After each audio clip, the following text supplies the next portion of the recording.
Hello, viewers. This is Mizimu, one of the co-creators of Digital Dodgery, and I'm here with my chap, Yoopsie. Hi, I am Yoopsie. I am the other non-existent co-creator of Digital Dodgery that does everything behind the scenes. Today, we're going to be doing the behind the scenes for DD Episode 1, and we're going to go over a lot such as, our first reactions when the episode came out, and creation of DD, the animation characters itself, storyboard, and we'll even end off with lines and some voice acting. So let's start off with our first topic, the creation of DD. So, to start off, it wasn't the easiest, but it was a lot of fun. I would say it took about a month to finish the episode, which was a lot shorter than I anticipated. I don't know about Yoopsie here, but... Yeah. When I first approached Mizimu to talk about creating an object show, I in no way suspected that it was going to be, the first episode was going to be done in a month. I thought it was going to take us 3 months, maybe a fourth of a year to get out the first episode. To feel the same.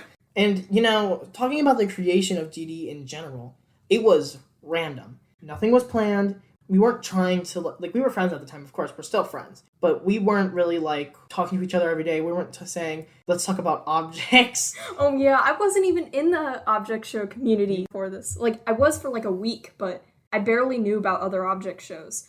The only two I knew about were BFB and Inanimate Insanity, and that was it.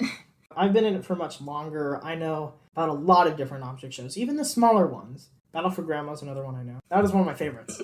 Other than that, for the creation of DD, I guess the first thing we started off when we were creating it was the characters. We knew what we were doing, I guess at the time. I knew what I was doing. You did not. Not at all. No. You had no idea what you were doing. I've never made an animated series before. This is the first time I've ever animated something longer than 3 minutes. And this is my first animation in a long time.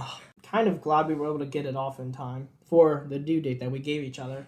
Mm-hmm. I think we should go over how we made the script. The script. It was honestly pretty easy. It was just we split it up into different scenes depending on what was going on. And we took turns writing. It was mostly Yoopsie writing though. I do write most of the scripts, mainly because sometimes it's hard for people to write. And it's easy to get off ideas, especially when I'm the one that thinks of the episode and all the funny things that happen. Yoopsie basically is the one pulling this whole project. All I basically do is animation and a bit of editing, and that's it. He does everything else. Don't deny, you also voice characters. Oh, yeah. But when I go over things, I am the big heavy lifter in the beginning.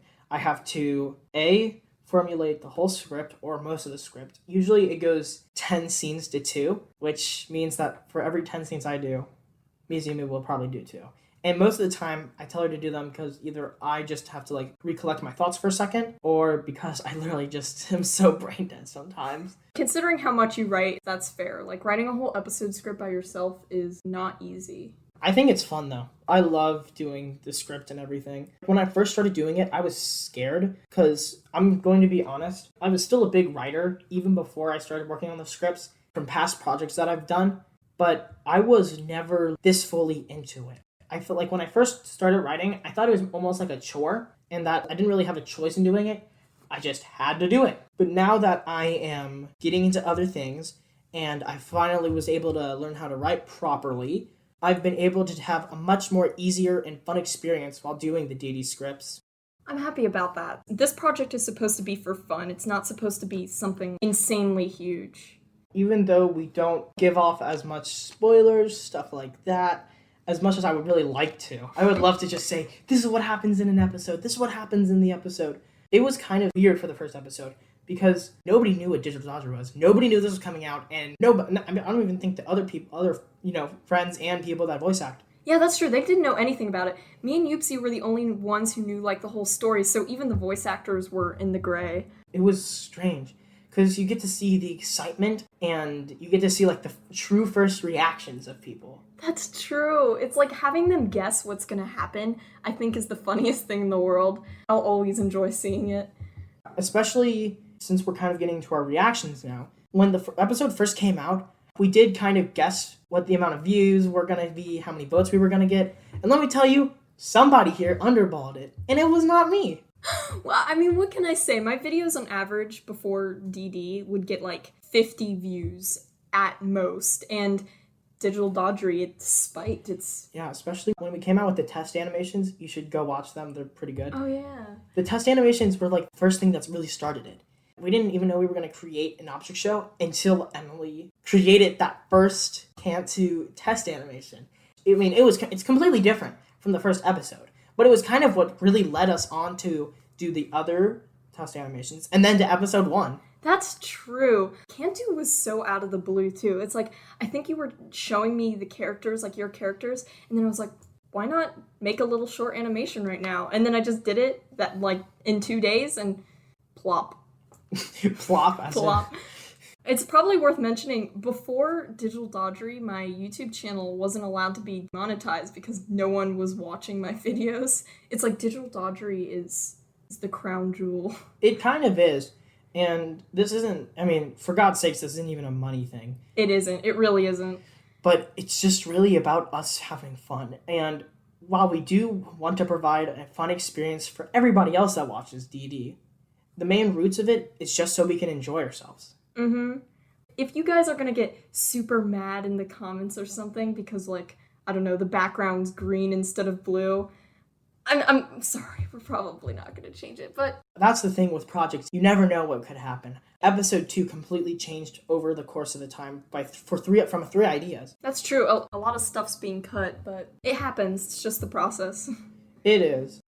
The reactions we got in the comments, I'm going to say that reading those have made my entire week. Some of the comments are very funny.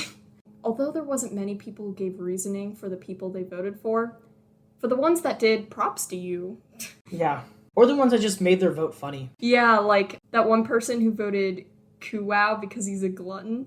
I mean, you gave a reason, and it was absolutely hilarious seeing that. It was a fair reason, you know? If I was in that standpoint, I'd think the same.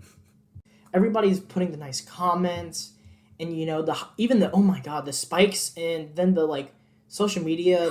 Oh yeah, fan art too. We can't forget about that. Truth is, yeah. How did I not even think of that? Yeah, the overwhelming like support we've gotten has been amazing to look at. Thank you so much, guys. And we've only done 1 episode. We don't even have that much of a fan base. I think our Instagram account doesn't even have 100 followers yet. 38 followers. This isn't a call for followers. Yeah. I mean, there's nothing really important on there, so. Not yet, at least. Maybe in the future, you will see. But yeah, we are into our next part, which is going to be characters and animation.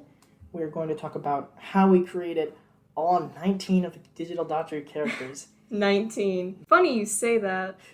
You know, we were supposed to have 18 characters. Marble was the stowaway that wasn't supposed to be there. He was supposed to be cut out because his design was kind of like simple and there's a lot of marbles out there. But Yoopsie happened to like him, so that ended off well. As for the other characters, my characters, I'm gonna be honest, I have not had any experience creating object show characters before this. All of them were just random objects I found in my room and decided, hey, that works. Yoopsies were much older and have a history. A lot of the characters, all of them, were basically already existed except for one of them. I won't say who though. Overall though, utilizing all the characters was extremely fun. Because I've been in the object community for so long, I was kind of able to look at my old comics, look at all this stuff, which is really what started me off into the object community anyways, which is, you know, making the comics, making the art, and from there I made my own characters, and most of them actually did go into DD, except for one. It was a character called Black Sphere, and the reason why we cut it was because it was a little bit too close to Black Hole from BFB, and we wanted every character to be kind of distinguishable in a way, even if they were as simple, like Key, like Locke. Speaking of which, when Mizumu was creating her first characters, it was funny. Oh my gosh. It was so funny. Because she would be like, what about a beach ball? That would fit. And I was like, I don't think you understand that everybody uses a beach ball. I know, the amount of beach balls is insane. Oh my gosh. In this video, like, I should have the background be like a picture of when my characters were first made. Oh, the beta cards and the guesses of my character. Oh my god. I kept getting Yoopsie's character's colors wrong because he showed me like a black and white sketch, so I didn't know what the colors were, and I kept messing it up over and over again. We got there eventually, and they look fine now, so. They look great, yeah. And that's what I actually do want to talk about the characters. I love how distinguishable they are, and I like how they're interesting enough to be like their own thing. Yeah. And even if they have simple designs. Because, for example, when you look at Sandbox, which is one of the characters that I've made, her design is simple. I mean, she's literally a blue box with sand in it. A literal sandbox. But the difference between her is the way I do her eyes, her lashes.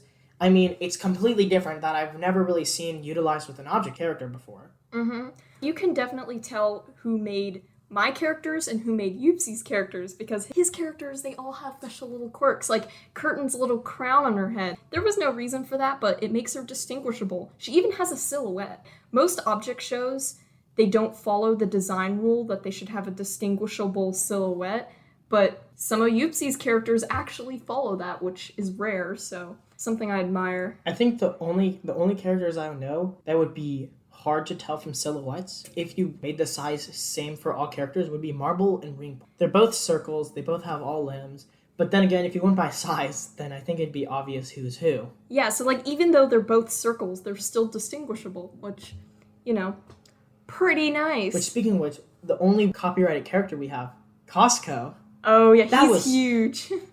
That was a fun character to really make. Because I already had the character in my back pocket, I wanted to make a Costco character. I had an idea, and this was just the perfect time. And I just put him out there, and, I got some laughs from Mizimu for a few days. You got an outstanding ovation. Now every time I go into a Costco Wholesale is the only character I can think about. He's just flooding my mind. Now that we've talked about, my characters, their designs, how they're distinguishable, let's kind of go over your character. Oh boy. Okay, I'm just going to tell you this right now. Your key is completely different from any key I've seen before. You don't see those normal house keys. You only see those, golden, very cartoony looking keys. Okay, fun fact. She's actually not a house key. Well, she wasn't supposed to be, but she ended up looking like that. My bulletin board had a key for a diary, which I find ironic because we have a diary character. She's a key for a diary. She's technically diary's key. So if you try to put key inside lock, it wouldn't work. It's just a coincidence. Lock doesn't even have a... He does. All school locks do. It's in the back. Oh, yeah. The back view, it has a little circle. Yeah, but right. Key's too big for that. It wouldn't fit. I think that we've gone through all the characters. We talked about some of their designs. But what about the real thing that makes them alive? Animation. Fun. And because Mizimu here was the main person who did animation during this, I think we need to hear some stuff about it. Yeah, animation, I'm just going to say, was an interesting process. Because as I mentioned before, I never have done an animation longer than 3 minutes. I had to do it all in Fire Alpaca, which, if you don't know, is a GIF system, which means I couldn't just animate the whole episode side by side. I had to make GIFs and then put it into an editing software and squash them all together. Editing software sucked too. It's Movavi 16, which isn't the worst in the world, but it's not good for what I was doing. But we still manage. Lip syncing, let me tell you, that has been interesting because I can't hear the audio while I'm lip syncing, so I just had to basically guess it. If you watch the Cantu animation and then watch the episode, the lip syncing changes so much. I was so bad at it. Thank God for those sample animations. Yeah, just talking about the sample animations real quickly, since we are talking about animation, each one actually worked a different skill for the object show. The very first one went with line consistency, and after that we did choose and knew which one looked good. Oh, the thicker line art definitely looks much better. I don't know what I was thinking with the thin line art. The second one utilized our voices. It was the first thing that we ever voice acted. Oh god. It was fun though. It was completely different. I've never really done anything like it before. Me neither. I mean, I've tried to voice act, but I've never actually had my voices used for anything. The third one worked on walk cycle animation, which you can see with Marble, and it also worked on smoother animation too. That's true. I'm still bad with walk cycles, I'm gonna be honest. It's very hard, but it was good practice. And I'm glad, because those sample animations, without them, DD episode 1 would not look how it looks. And then the fourth one, which was the hardest one and took the longest time. Oh yeah, it took 4 days to make. And I still didn't get the lip syncing right, but it was really helpful because the lip syncing was much better after that. The fourth one and the very last one worked on the lip syncing. And then after that, Mizumu really had to take all those skills and combine them together from what she learned. Mm-hmm. In the future, I will eventually do my sample animations. But because I haven't gotten there yet, I haven't done any. I'm going to say this. I do animate for Dee Dee, not that much though, I'm going to admit. I only did one scene in the first episode, mainly because Mizumu wanted to take over. What? You could have done more if you wanted, but... I know, but I don't want to take, your thing. Youpsie does so much, honestly, if I didn't animate, I wouldn't be doing much, but... But yeah, in the second episode, I will be doing more. I'm probably not going to be doing a full scene like I did in the first episode, but I'm going to be working on much more difficult scenes with Mizumu to make sure I can get them better. And let's just say, probably after episode 3 or 4, there's going to be 4 more sample animations coming out. That's going to be exciting. It is, because when I originally chose the 4 for Mizumu. So I think it's time that you choose the 4 for me. Oh my gosh, you're right. They're small, they're little, and they're enjoyable to do. Mm-hmm. And for Cantu, I got to animate to a song I enjoyed, so that was fun. Oh yeah, it's probably worth mentioning that when I animate the audio, there's no music or anything. That all comes afterwards. And gonna be honest, I don't think I did the best with it, but at least I learned for episode 2. But then again, you did not have a lot of time for editing at all. Oh yeah. You had 2 days. I didn't even have 2 days. You had like a day. I was like so tired. You had like a day and a half. And it was all throughout the night. I didn't have the day to do it. It was all throughout the night. We were both up on call talking, and it was literally the 24th, the day it was coming out. It was like 5 a.m. and we were both like slurring our speech like, is this song good? I don't know. I'll use it anyways. The only main reason why editing got so late into it is that when we got to the end, we kept noticing mistakes, and then we kept going back, and then we kept wanting to add things, and we had to subtract things.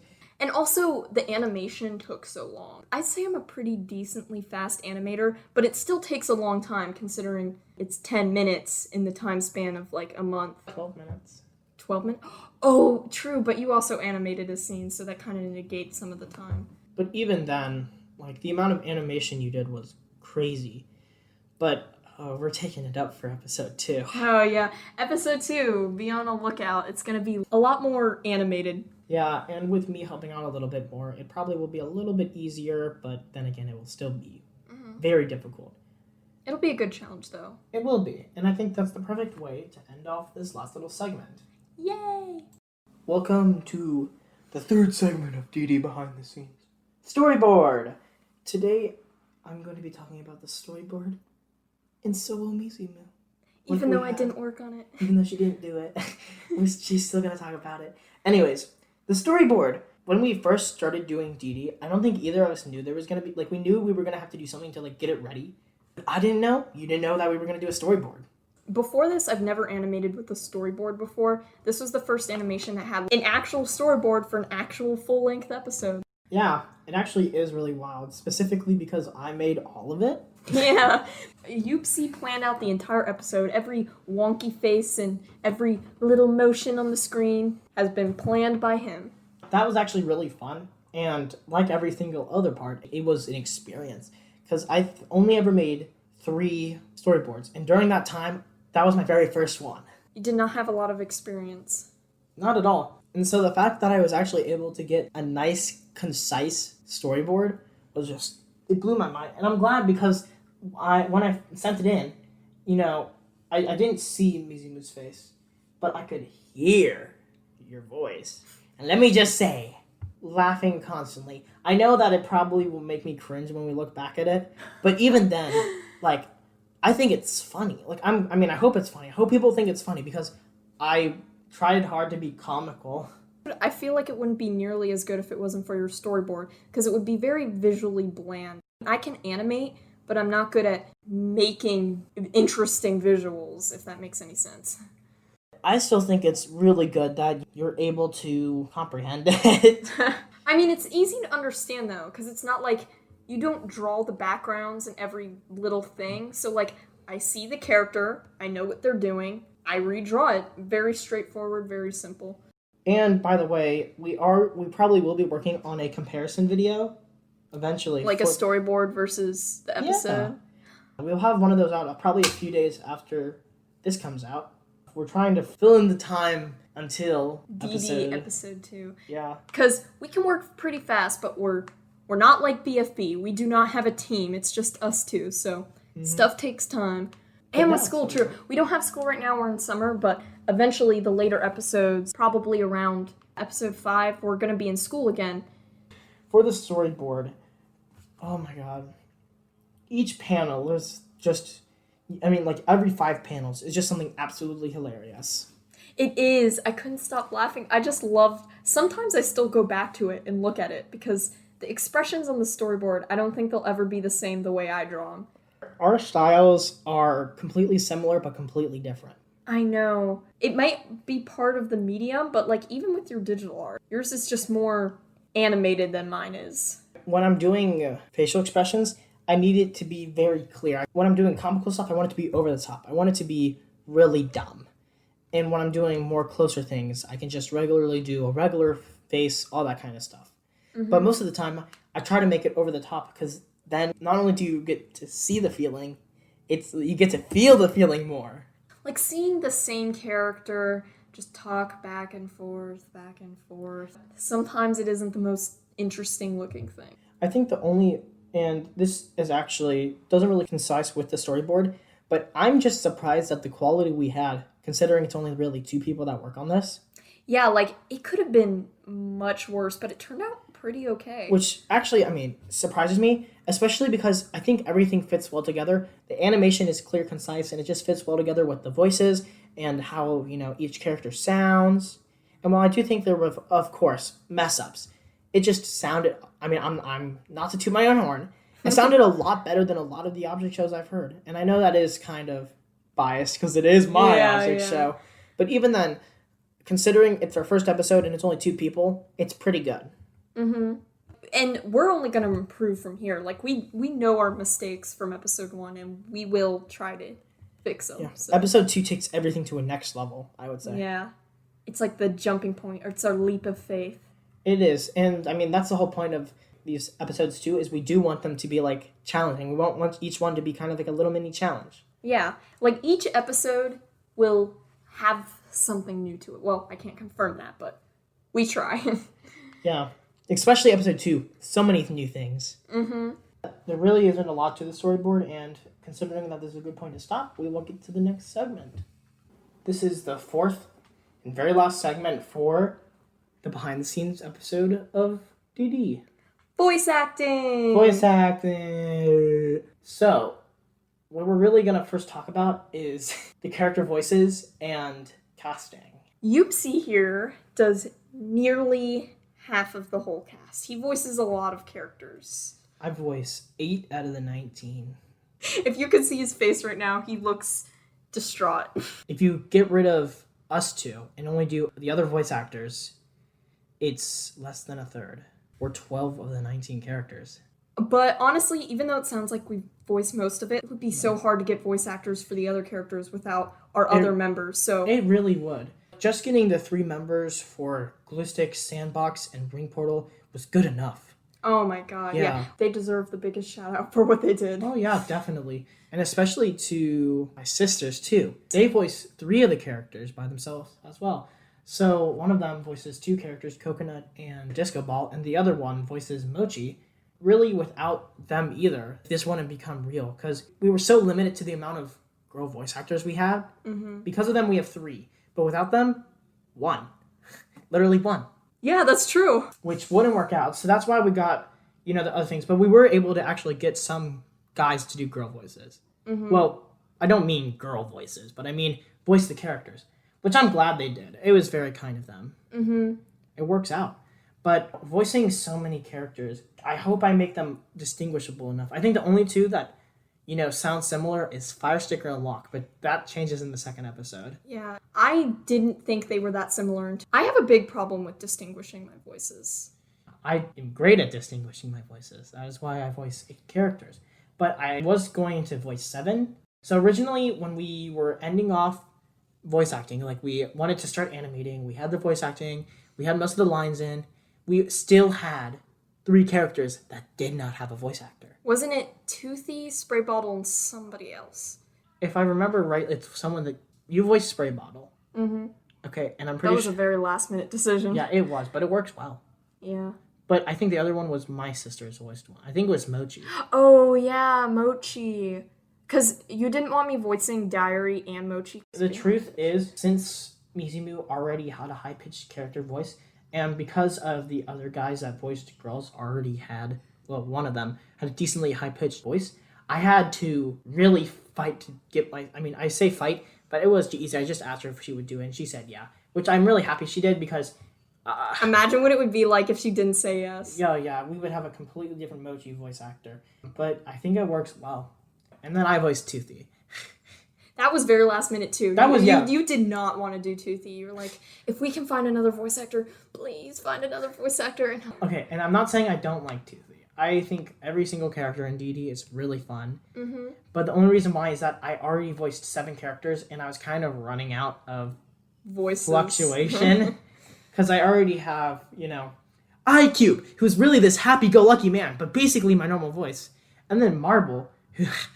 When I'm doing Marble, I have to go up here. Like, I'm a player. And then for characters like Locke, I have to go down here and do something like this. It's crazy how much I have to fluctuate. Yeah, you basically have a conversation with yourself with how many different voices you can do. It's crazy. I mean, in the first episode, I literally did Kuwao and Fire Sticker. That's true.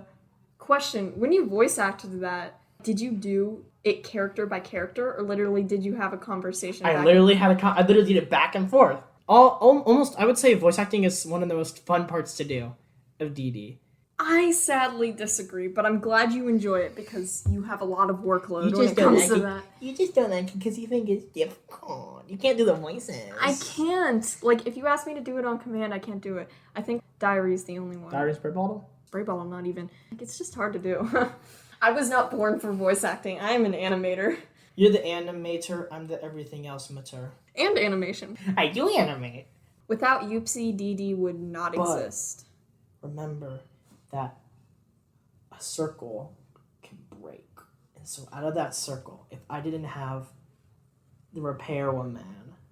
The repair woman. The repair woman, Mizumu, then I would definitely fail. Because, I mean, you're the whole reason why I wanted to animate it in the first place. I saw it and I was like, I can do better. No, I'm just kidding. I saw it and I was like, oh my god, I want to do that. It looks so fun. And you were like, haha, nope. It's fun to an extent. Like, when you're pushing to get to a deadline and it's like 5 a.m. in the morning and you're animating a coconut's lips, it's like, that's when it's annoying. But in other cases, it's good. It's all fun and games. Okay, I'm going to be honest. The first time I animated, I got this rush when I finished it. I was just like, yes, yes, yes. But somebody didn't use a very good GIF maker. I'm sorry. I did end up fixing it, though. The problem that sucks with Fire Alpaca is that the GIFs reach a limit. I think it's about 75 pictures, and once you pass that amount of frames, you can't make it into a GIF. So sometimes I have to use different GIF makers, which are lower quality, and I made that mistake. Nah, you're fine. I mean, we're in the second episode now. Doesn't matter. Doesn't matter. That's all in the past. The final thing is the amount of lines for episode 1.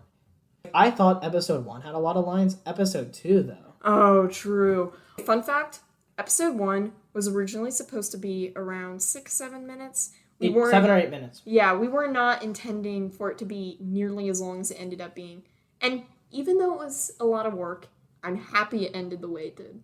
It felt like I did 7 or 8 minutes. It felt like we took only that time to do 7 or 8 minutes of animation. So when it came out to like 12 minutes, it was scary. It was shocking. I was just like, that much? And it was funny, because once we finished halfway, Mizu was just like, Youpsie, we have 6 minutes and 41 seconds of animation already. Yeah, only halfway done, and we had that much. And I was like, it will round out. It'll round out. Round to the nearest whole number. And then we only had like 3 or 4 scenes left, and you were like, we have like 8-9 minutes of animation. And I was like, it'll round out. It won't be that long. And then we had only one scene left. And you were like, it's 11 minutes. It's 11 minutes. It's 11 minutes. And I was like, my scene? 12 minutes. I'm so happy it perfectly rounded to 12 minutes. It was satisfying. Also, this is kind of unrelated to voice acting, but I find it funny how, like, when I originally uploaded the video, I completely forgot a scene. Spray bottle, rest in peace. Gone, but never forgotten. Was it his scene? Yeah, it was his scene where, spoiler alert, he falls down into the cheese trap thing. I completely forgot it. And then the voice actors were messaging me, like, what happened to Spray Bottle? Where did he go? He just disappeared. And I was like, good question. But it's all in good fun. All in good fun. He came back eventually because I re-uploaded it. Yeah. I think that's a good, though, place to stop. Anything else to say? Yeah, I do have something to say. What? Maybe you should stay for, like, a little bit, because we have some spoilers.